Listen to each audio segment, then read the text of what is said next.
Imagine everything you've ever understood about pleasure being turned upside down. What if the pursuit of happiness, joy, and satisfaction you've chased your entire life was actually pulling you away from your true self? What if behind the mask of pleasure, something deeper, more profound, and more dangerous was at play? Something that could either imprison you or set you free. Today we explore the forbidden wisdom of Carl Jung, peeling back the layers of our psyche to confront one of the most seductive forces in human existence: pleasure. This journey isn't just about psychology. It's about uncovering truths that could change the very way you relate to your desires, your habits, and even your suffering. We're diving deep into the core of your being, and the last insight we'll uncover, perhaps the most powerful of all, has the potential to permanently reshape how you understand not only pleasure, but the entire architecture of your life. Before we begin, make sure to subscribe to the channel, like this video, and share it with someone who is seeking a deeper understanding on their journey of self-discovery. Comment below as you watch. Which idea challenges your beliefs the most? Your reflection might be the key to someone else's awakening. Let's begin. Carl Jung didn't view pleasure the way most modern psychology does. While many contemporary theories link pleasure to neurotransmitters, behavioral reinforcement, or self-care routines, Jung took a radically different approach. For him, pleasure wasn't merely a chemical or social phenomenon. It was symbolic, archetypal, a force of nature that could either liberate or destroy, depending on how we engage with it. Jung believed that the human psyche is not a monolith, but a complex interplay of opposites: conscious and unconscious, light and shadow, persona and self. Within this framework, pleasure is not a neutral experience. It is often a disguise for something deeper, something repressed. Every pleasure we seek may be connected to a pain we have buried, and every indulgence might be an echo of something we're unwilling to confront in ourselves. Think about this. How many pleasures in your life have been a way to escape discomfort, loneliness, guilt, or boredom? How many so-called joys are actually subtle distractions from the deeper work your soul is calling you to do? Jung introduces the idea of the shadow, the part of ourselves we repress, deny, and avoid. It's in this realm that unexamined pleasures often live. You might think you're simply enjoying a good meal, a night out, or a scroll through social media. But underneath, perhaps you're feeling something else: an unacknowledged emptiness, a deep need to feel seen, or a desire to numb a wound that hasn't yet been named. In this sense, Jung asks us to look at pleasure not just as an experience, but as a symptom, a signal. Not all pleasure is negative, far from it, but the key is awareness, consciousness. When we consume pleasure unconsciously, it begins to consume us. When we indulge without reflection, we risk falling into what Jung described as psychic inflation, a state where the ego becomes bloated with a false identity and hollow satisfaction. It's no coincidence that in today's world of endless gratification, on-demand entertainment, instant food delivery, infinite scrolling, we are also facing epidemic levels of depression, anxiety, and existential confusion.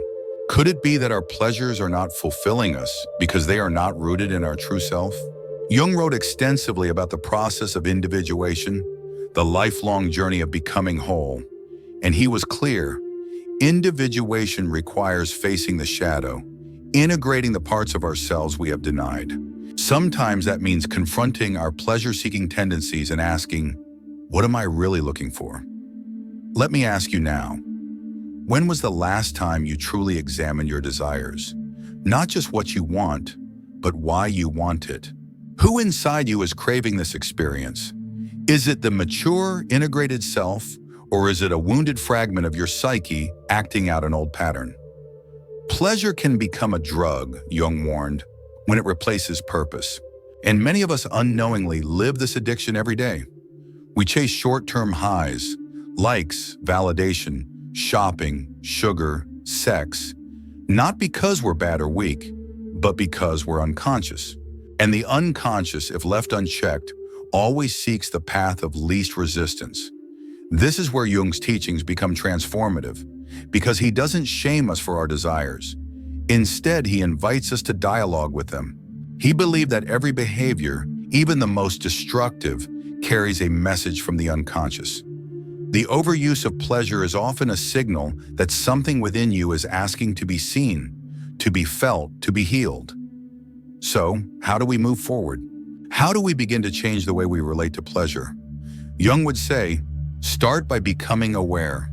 Observe your impulses. Trace them back to their roots. When you reach for something that gives you pleasure, pause and ask, what am I truly hungry for? What am I trying to avoid? This isn't about guilt, it's about growth. It's about reclaiming your power from unconscious habits and stepping into the full responsibility of being who you truly are. Pleasure, in its purest form, can be sacred. It can be a reflection of harmony between the inner and outer world, but only when it is conscious, only when it flows from the core of your being rather than from the fragmented echoes of your shadow.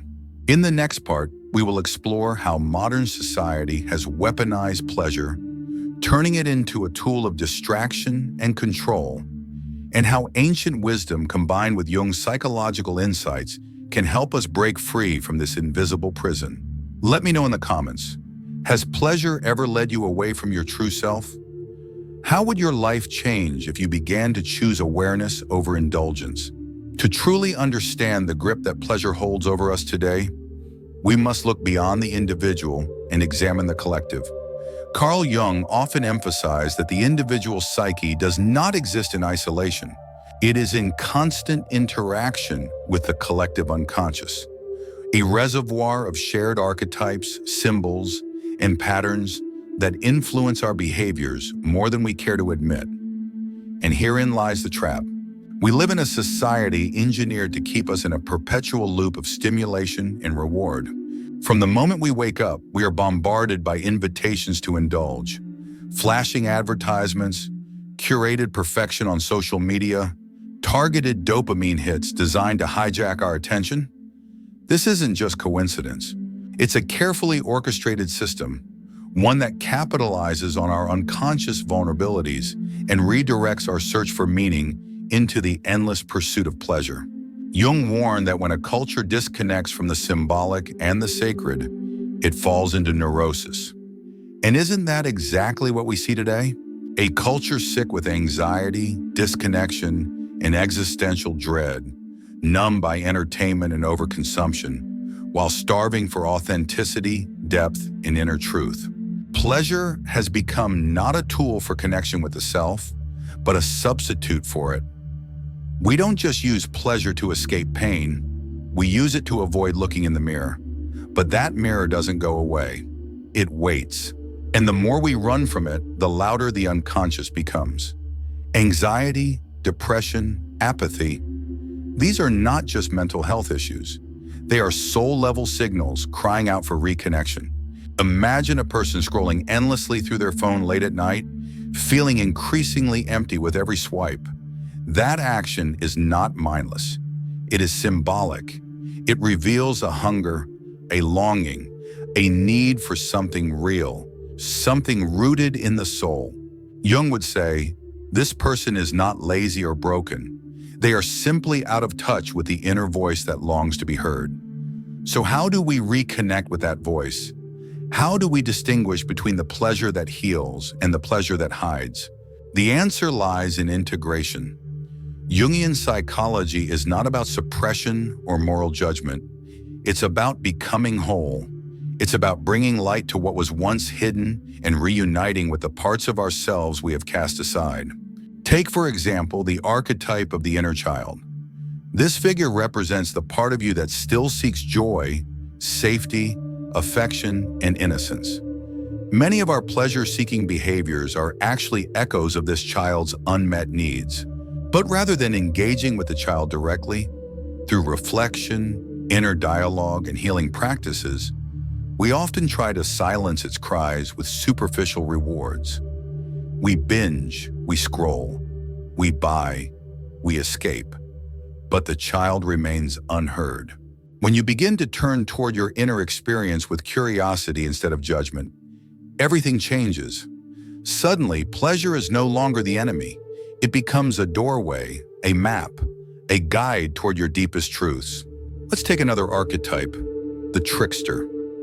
This figure, common in mythologies around the world, disrupts order, breaks rules, and brings chaos. In modern life, the trickster can show up in the ways we sabotage ourselves, seeking thrills, pushing limits, and indulging in destructive pleasures. But Jung taught that even the trickster has a gift. He invites us to question the rigid roles we've adopted and to embrace the chaos as a catalyst for transformation. Ask yourself, where is the trickster showing up in your life?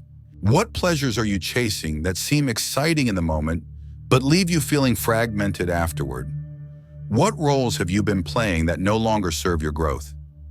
We begin to reclaim our power when we stop reacting and start inquiring. Jung said that until you make the unconscious conscious, it will direct your life and you will call it fate.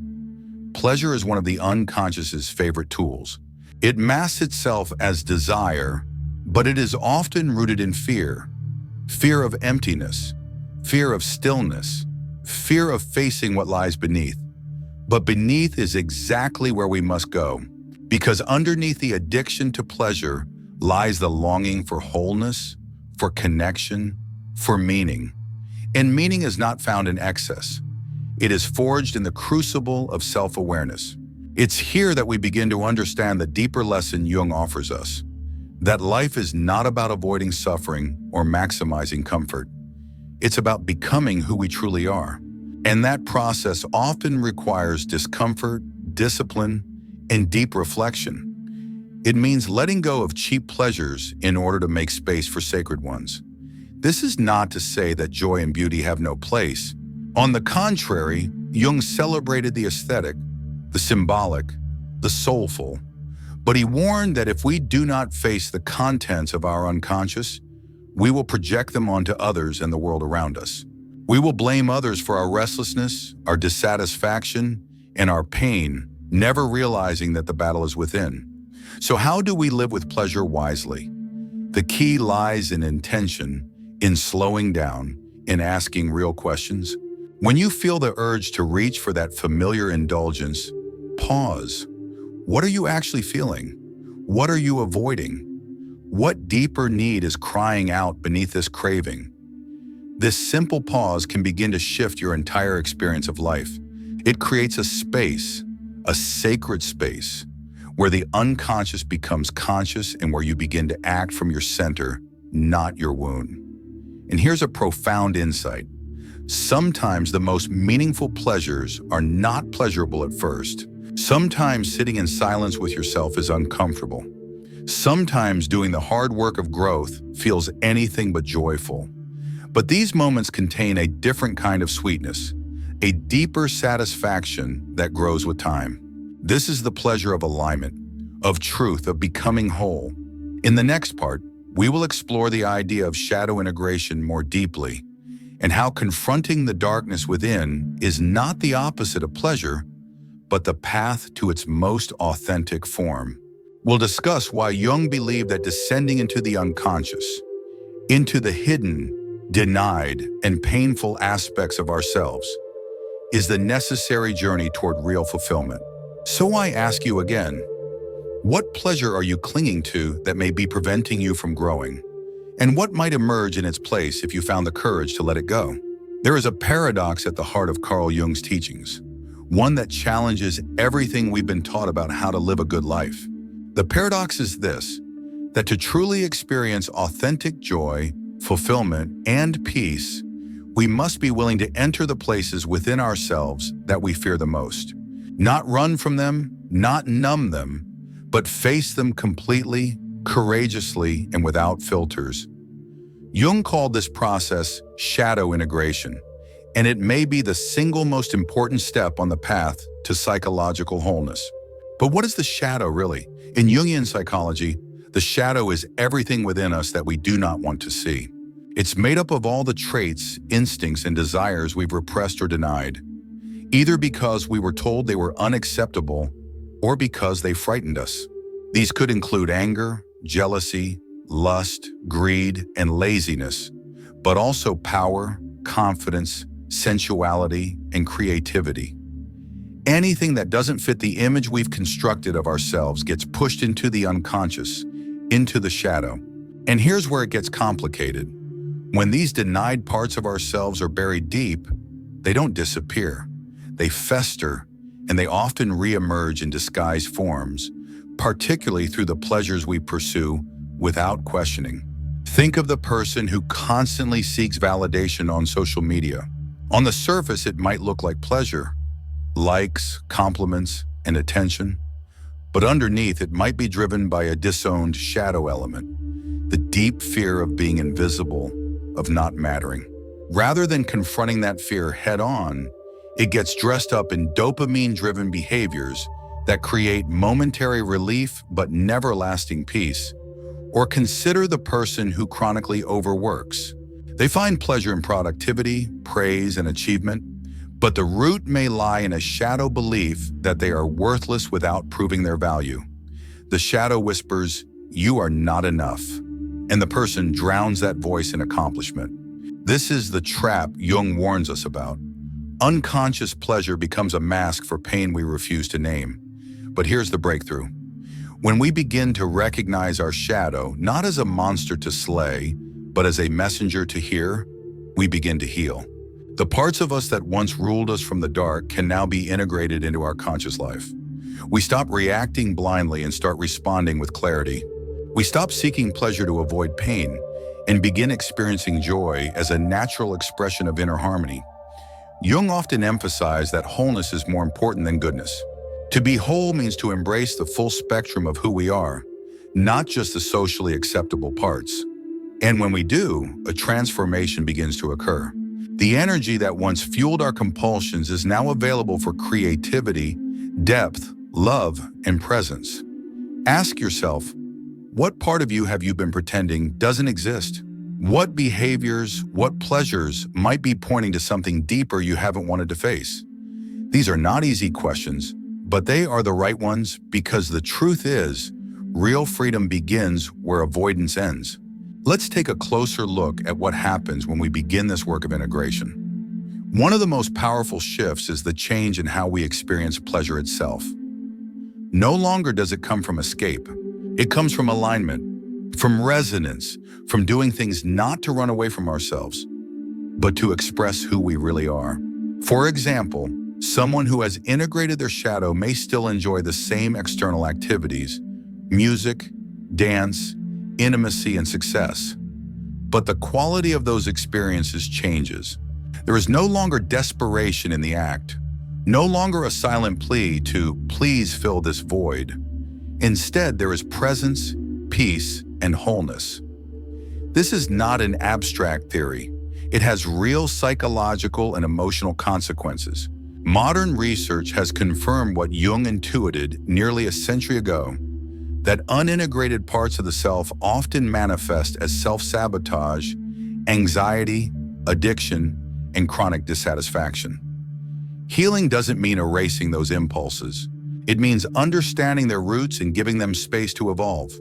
You begin to notice that what once brought you comfort now feels hollow, that certain pleasures now carry a faint aftertaste of disconnection. And slowly, almost imperceptibly, your taste begins to change. You crave silence instead of noise, truth instead of flattery, stillness instead of stimulation. Not because you're denying yourself, but because you've outgrown the need to fill an absence that no longer exists. And this is where Jung's wisdom becomes deeply liberating. You realize that pleasure was never the problem. The problem was unconsciousness. And once you bring light to your inner world, even pleasure becomes sacred. Let me ask you, when was the last time you felt truly at peace in a pleasurable moment? Not because it distracted you, but because it reflected who you've become. That's the beauty of shadow work. It reclaims your inner landscape. It frees your relationship with pleasure from the chains of trauma, programming, and unhealed wounds. You no longer fear your darkness. You learn from it. You no longer chase fleeting highs. You cultivate lasting depth. In many ways, this is what Jung meant by holding the tension of the opposites, not choosing either pain or pleasure, but holding both, integrating both, understanding that the light needs the dark just as the soul needs the shadow. And from this union comes something greater than either alone, a self that is rooted, sovereign, and awake. In the next and final part of this journey, we will unlock perhaps the most important truth of all, one that many resist, yet all must face. It is the truth about suffering and how, according to Jung, our deepest wounds are not obstacles to joy, but the very portals through which our truest self is born. You will never see pain or pleasure the same way again. Are you ready to go there? And here is where everything begins to shift. When we stop treating suffering as an enemy and start treating it as a guide, we unlock a different kind of wisdom, one that doesn't just soothe us, it transforms us. Jung observed that our symptoms, whether anxiety, addiction, apathy, or obsession, are often the psyche's desperate attempt to communicate. And pleasure, when overused or misused, becomes the numbing filter that drowns out that cry for integration. But when we remove that filter and allow ourselves to feel fully without escaping into distractions, we begin to make contact with the real source of our power, the self.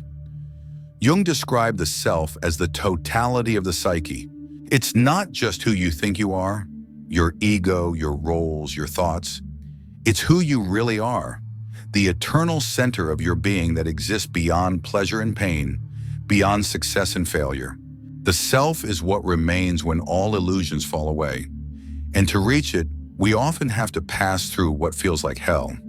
But this descent is not a punishment. It is a rite of passage. In ancient mythology, heroes are always called to the underworld, not to perish, but to discover something of immense value, a treasure, a truth, a light, and bring it back to the world above. Jung understood this as a symbolic map of our inner development. To deny suffering is to deny the journey. To embrace it is to be reborn. And this is where we must confront the final and perhaps most powerful insight of all, that true pleasure is not something we pursue. It is something that emerges when we are in a right relationship with ourselves. When we stop running from our wounds and begin to understand them, we create space for a deeper joy, a quieter, more lasting joy, the kind that is not contingent on external stimulation, but radiates from inner alignment. You begin to see that the chase for gratification was never about the object. It was about the longing for connection, and that longing cannot be filled by anything outside of you. No amount of consumption, attention, or distraction can touch what is at its core a spiritual need, the need to be whole. Pleasure in its unconscious form is escape, but in its conscious form it becomes communion with your senses, with your body, with your truth. It is no longer used to cover up pain. It flows from healing, and now you begin to see your life differently. You stop needing to fill every silence. You stop craving approval. You stop fearing discomfort because you've walked through the valley. You've faced your shadow, and you've returned not perfect, but whole. This is not a destination. It's a lifelong path. There will be moments of relapse, of forgetting, of falling back into the old patterns. But now you walk with awareness. You know what unconscious pleasure feels like and what it costs. You also know the quiet strength of presence, of choosing growth over gratification. Carl Jung never promised comfort, but he did promise truth. And in that truth, we discover something more valuable than pleasure. We discover meaning. Meaning is the thread that weaves pain and pleasure into purpose. It's what turns wounds into wisdom, and it's what allows us to stand in the fire of life and not be consumed by it, but illuminated. So let me ask you, as we come to the close of this journey, what if the next time you feel the urge to distract yourself, you paused instead? What might you learn if you sat with the craving, the loneliness, the restlessness, without judging it, without feeding it, just listening? What if in that stillness you met a part of yourself you've never seen before? That is where real pleasure begins. The kind that can't be bought, clicked, or chased. The kind that comes from knowing who you are and living from that place unapologetically. This is the gift Jung has left us. Not answers, but a mirror. Not comfort, but consciousness. And with consciousness comes choice. So choose wisely. If this message spoke to you, let it echo. Share this video with someone you love. Leave a comment with the part that struck you most deeply. And remember, the journey inward is the most courageous journey you will ever take. But it is also the only one that leads home. You'll never look at pleasure the same way again. Thank you for walking this path with us. Until next time, stay awake, stay whole, and keep going. Thanks for looking.